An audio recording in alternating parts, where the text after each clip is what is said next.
এক বনে ছিল দুষ্টু আর মিষ্টি এক কাঠবিড়ালি। নাম তার টুনটুনি।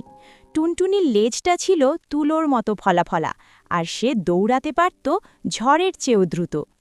একদিন সকালে টুনটুনি দেখল বড় আমগাছের ডালে ঝুলছে এক বিশাল পাকা আম।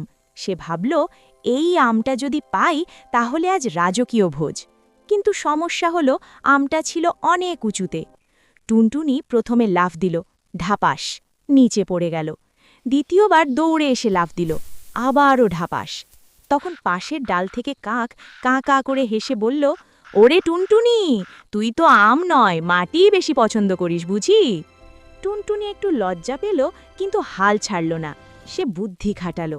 আশেপাশের ছোট ছোট ডাল জড়ো করে একটা ছোট সিঁড়ি বানালো। ধীরে ধীরে উঠতে লাগল। ১ ধাপ, ২ ধাপ, ৩ ধাপ। হঠাৎ বাতাস এলো ঝাপটা মেরে, সিঁড়ি কাঁপছে। কাক আবার হাসছে। টুনটুনি চোখ বন্ধ করে বলল, আমি পারবো, আমি পারবো। অবশেষে সে ডালের কাছে পৌঁছে গেল। টুক করে আমটা কামড় দিল। ঠিক তখনই আমটা পড়ে গেল নিচে, ঢাপাস। টুনটুনি দ্রুত নেমে এসে দেখে আমটা ফেটে গেছে,